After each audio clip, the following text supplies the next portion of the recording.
मेरे YouTube channel bank study में। आज मैं आप लोगों के बीच जो क्वेश्चन लेके आया हूँ ये आपका फ्लोर अरेंजमेंट का ये क्वेश्चन है, ठीक है, जिसमें कि एक जो पोजीशन है वो वैकेंट है। क्लियर है? तो आप वीडियो को पॉज करिए और खुद से इस क्वेश्चन को सॉल्व करने का प्रयास करिए। ये क्वेश्चन आपका इंग्लिश में भी अवेलेबल है और हिंदी में भी अवेलेबल है। इस तरह के क्वेश्चन आपके पीओ प्रीलिम्स में और क्लरिकल प्रीलिम्स में पूछा जाता है। यदि आप 2026 में अटेम्प्ट कर रहे हैं बैंक एग्जाम्स, इंश्योरेंस के एग्जाम, तो इस क्वेश्चन को जरूर सॉल्व करिए। आई होप आपने वीडियो को पॉज किया और इस क्वेश्चन को सॉल्व करने का प्रयास किया होगा। आइए देखिए इस तरह के क्वेश्चंस में हम लोग कैसे अप्रोच करें ताकि हमारा क्वेश्चन सही बने।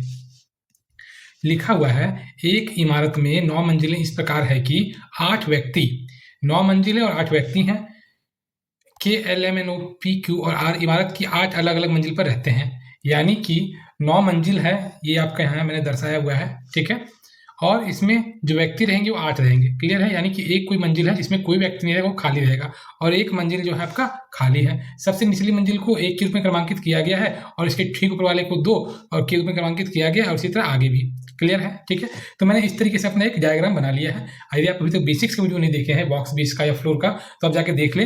तो हम लोग क्या करते हैं, बॉक्स बेस पे का क्वेश्चन होता है चाहे फ्लोर बेस पे क्वेश्चन होते हैं, हम लोग वर्टिकली क्वेश्चन को सॉल्व करते हैं। क्लियर है ना? तो ये आपका जो है जिस तरीके से क्वेश्चन ने बोला है उसी अकॉर्डिंग हमने यहाँ पे अपना एक फ्रेम तैयार कर लिया है, ठीक है, जिसमें आपका ये सबसे निचला मंजिल है, ठीक है, जिसको 1 के रूप में दर्शाया गया है। इसकी जस्ट ऊपर आपका दूसरा मंजिल है, उसी तरह हम लोग 9वीं मंजिल तक गए हैं। क्लियर है? ठीक है, आगे मूव करें। तो जब इस तरह क्वेश्चन आपको एग्जाम में पूछे कि 9 फ्लोर है और 8 व्यक्ति हैं, तो इसमें हम लोग 2 बातों का ध्यान रखते हैं। पहला चीज़ आपका है कि हम चेक करेंगे कि जो आपका इन्फॉर्मेशन है, जब हम पढ़ेंगे उसमें चेक करेंगे कि क्या वह फ्लोर के बारे में कह रहा है या पर्सन के बारे में कह रहा है। क्लियर है? ये आपको ध्यान देना पड़ेगा। यदि मैं आपको बोलूँ कि ए और बी के बीच में 2 मंजिल है, तो ए या बी और 1 2 और बी या ए, इस तरीके से हम लिख सकते हैं ना। यदि मैं कहूँ इसी केस को ध्यान में रखते हुए जहाँ पे वैकेंट पोजीशन होता है, यदि मैं बोलूँ आपको ए और बी के बीच में 2 व्यक्ति रहते हैं, तो ए या बी हो सकता है इस तरीके से, और 1 मंजिल 2 मंजिल, ठीक है ना, या तीसरा मंजिल भी हो सकता है ना, बताइए, ठीक है। और ये हो सकता है आपका वैकेंट हो और बी या आपका ए हो। क्लियर है? इस तरीके से या तो आपका इन दोनों के बीच में 2 फ्लोर होगा या फिर 3 फ्लोर होगा। व्यक्ति भले ही 2 होंगे, लेकिन यहाँ पे जो फ्लोर से मंजिल है वो या तो 2 हो सकते हैं या तो 3 हो सकते हैं, और एक आपका वैकेंट होगा। इस तरीके से हम लोग चीज़ों को सोचते हैं। क्लियर है? ये आपको ध्यान रहेगा ना। आगे मूव करें तो चलिए हम लोग पहले इसको, लिखा हुआ है n एक अभाज्य संख्या से अंकित मंजिल पर रहता है। अब देखिए n की जो पोजीशन क्या हो सकती है, अभाज्य होगी, तो n का जो पोजीशन है आपके पास 7 हो सकता है, 5 हो सकता है, 3 हो सकता है या 2 हो सकता है, यही पोजीशन हो सकता है इस वाले केस में। क्लियर है? आगे मूव करें। खाली मंजिल जो है n की मंजिल के बगल में है, यानी कि n जहाँ पे होगा इसके जस्ट ऊपर में या जस्ट नीचे में आपका खाली मंजिल हो सकता है, ठीक है ना। ये कह रहा है ना, या तो ऊपर में या तो नीचे हो सकता है। क्लियर है? आगे मूव करें। n की मंजिल और k की मंजिल के बीच केवल 4 मंजिल है। देखिए मंजिल की बात कर रहा है ना, पर्सन की बात नहीं कर रहा है। यानी कि n और k के बीच में क्या कह रहा है कि 4 मंजिल है, तो हम लोग इस तरीके से लिख सकते हैं ना, 4 मंजिल। क्लियर है? आगे मूव करें। ठीक है, इसमें कोई दिक्कत नहीं है। लिख रहा है k जो है r से 2 मंजिल नीचे रहता है। देखिए k r से 2 मंजिल नीचे, यानी 1 मंजिल, और आपका ये 2 मंजिल। क्लियर है? यहाँ पे देखिए मंजिल की बात कर रहा है, व्यक्ति की बात नहीं कर रहा है, ठीक है। अब और हम लोग आगे मूव करते हैं। फिर लिख रहा है k और m के बीच केवल 2 व्यक्ति रहते हैं। अब यहाँ ध्यान से देखिएगा, लिख रहा है k और m के बीच में केवल 2 व्यक्ति रहते हैं, तो या तो इनका जो फ्लोर्स होगा वो 2 या 3 हो सकता है और व्यक्ति होंगे 2, ठीक है। ये हो गया आपका फ्लोर का, ये हो गया व्यक्ति का। क्लियर है? ठीक है। अब देखिए आपको बहुत सारी इन्फॉर्मेशन मिल गया है k से, r से, m से, ठीक है, और n से। तो हम लोग क्या करते हैं, एक करके प्लेस करना शुरू करते हैं, ठीक है ना। क्योंकि रिलेटेड इन्फॉर्मेशन को बहुत सारा मिल गया है, तो अपने बॉक्सेस को फिल कर सकते हैं, अपने फ्लोर्स को फिल कर सकते हैं। तो आप यहाँ देखिएगा ध्यान से, सबसे पहले n को देखिए प्लेस करिए, क्योंकि n आपका फिक्स इन्फॉर्मेशन है और फिक्स इन्फॉर्मेशन को हम सबसे पहले यूटिलाइज करते हैं। तो यदि आप देखिएगा यहाँ पे n आपका 7 यहाँ पे आ सकता है, बताइए, ठीक है ना।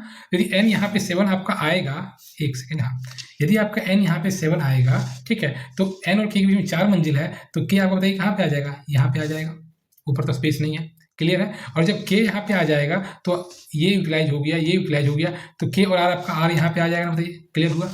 ठीक है, चीज समझ आ रही है? ठीक है। और देखिए ध्यान से, तो n के ये वाला जो फ्लोर है ये वैकेंट हो सकता है, ये वैकेंट हो सकता है। क्लियर है? ठीक है। और क्या लिखा है, k और m के बीच में कह रहा है कि 2 व्यक्ति हैं, ठीक है। तो यदि हम यहाँ से ऊपर की ओर देखते हैं तो हम आराम से यहाँ पे m को प्लेस कर पाएंगे, बताइए, ठीक है। तो हम क्या कर सकते हैं, k और आपका यहाँ पे, एक सेकेंड, हाँ, k और आपका m देखिए यहाँ पे आ जाएगा ना, 2 व्यक्ति है, क्योंकि बीच में वैकेंट वाला जो पोजिशन है तो ऊपर है, m से ऊपर जा रहा है, ठीक है ना। तो हम लोग यहाँ पे m तक अपना प्लेसमेंट क्लियर कर लिए, यानी कि एक ही बार में 3 से 4 कंडीशन आपका यूटिलाइज हो गया, ठीक है। क्लियर हुआ ना? आगे मूव करते हैं। अब देखिए हमारे पास n को हमने पास 7 में रखा, अब हम n को 5 में रख के देखते हैं।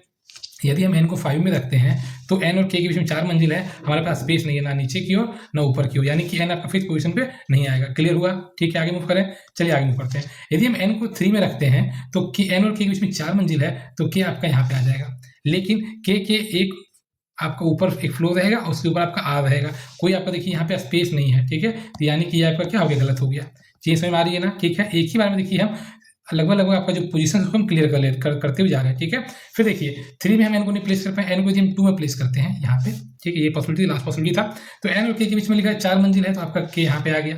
ठीक है, और आपका देखिए r यहाँ पे आ जाएगा ना। ठीक है, क्लियर हो गया। और कह रहा है k और m के बीच में क्या है, 2 व्यक्ति रहते हैं, ये वाला आपका इन्फॉर्मेशन देखिएगा, तो आपका m यहाँ पे आ जाएगा। ठीक है, और n के जो ये जो है या तो ये वैकेंट होगा या तो ये वैकेंट होगा। क्लियर हो गया। एक साथ में हमने 4 इन्फॉर्मेशन को यूटिलाइज किया और सब सिस्टमेटिक यूटिलाइज हो गया। क्लियर है? मूव करें आगे। चलिए देखते हैं और आगे क्या लिखा हुआ है। तो ये आपका, इसको आप हटा दीजिए, ये सारा आपने यूटिलाइज कर लिया। ठीक है, चलिए क्लियर कर दें। फिर क्या लिखा हुआ ध्यान से देखिएगा, L और P के बीच केवल 2 व्यक्ति रहते हैं। अब देखिए L और P के बीच केवल 2 व्यक्ति रहेंगे, तो हम लोग इस तरीके से लिख सकते हैं L और P के बीच में केवल 2 व्यक्ति हैं। ठीक, इस तरीके से है, तो यानी कि या तो 2 व्यक्ति हो सकता है या 2 या 3 फ्लोर भी हो सकता है ना, बताइए। क्लियर है ना? यही चीज तो समझना है इस क्वेश्चन में। आगे मूव करते हैं।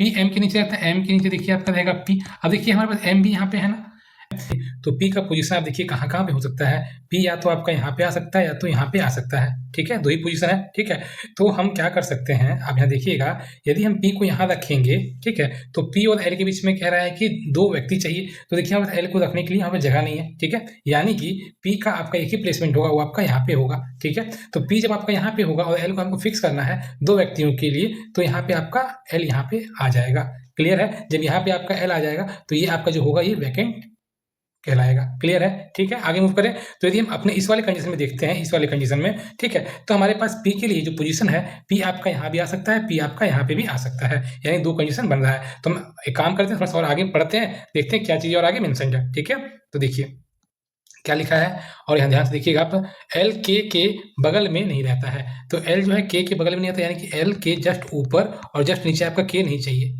ठीक है, और देखिए P और L से यहाँ पे आपका ये मतलब इंटरलिंक है। ठीक है, फिर क्या लिख रहा है, O जो है Q के नीचे रहता है, Q के नीचे आपका O रहेगा, तो इस तरीके से हम नोट डाउन कर लिए ना। ठीक है, और Q किसी खाली मंजिल के बगल में नहीं रहता है, और क्या करें, Q के ठीक ऊपर और ठीक नीचे आपका खाली मंजिल नहीं चाहिए। ठीक है, अब देखिए यदि हम पहली कंडीशन में ध्यान से देखते हैं तो हमारे पास Q और O ही बचा है जिसको हम यूटिलाइज कर सकते हैं। तो Q आपका यहाँ पे हो गया, O आपका यहाँ पे हो गया, लेकिन Q के देखिए जस्ट नीचे आपका हो गया खाली मंजिल, और यहाँ पे देखिए मना किया है, यानी कि आपका ये जो था ये गलत हो गया।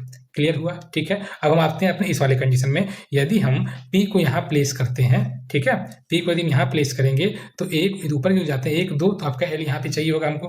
ठीक है, चीज समझ आ रही है? तो यहाँ पे तो ऊपर तो पॉसिबल नहीं है। ठीक है, और नीचे हमारे पास P से नीचे यहाँ से हमारे पास जगह नहीं है, तो यानी कि P को हम थर्ड वाले पोजीशन पे प्लेस नहीं कर पाएंगे। क्लियर है? ठीक है, तो हमको क्या करना पड़ेगा, P के लिए एक ही पोजीशन है, वो है आपका ये। देखिए P को यहाँ रखेंगे ना, और लिख रहा है क्या, P यहाँ पे आ जाएगा, तो ये आपका वैकेंट हो जाएगा ना, ये आपका वैकेंट वाला फ्लोर होगा। ठीक है, और P और L के बीच में कह रहा है कि 2 व्यक्ति चाहिए, तो देखिए 1 व्यक्ति ये हो गया, 2 व्यक्ति ये हो गया, L आपका यहाँ पे आ गया ना। क्लियर हुआ? ठीक है, और फिर क्या कह रहा है, Q के नीचे आप O चाहिए, तो Q आपका यहाँ पे आ गया, O आपका यहाँ पे इस तरीके से आ गया।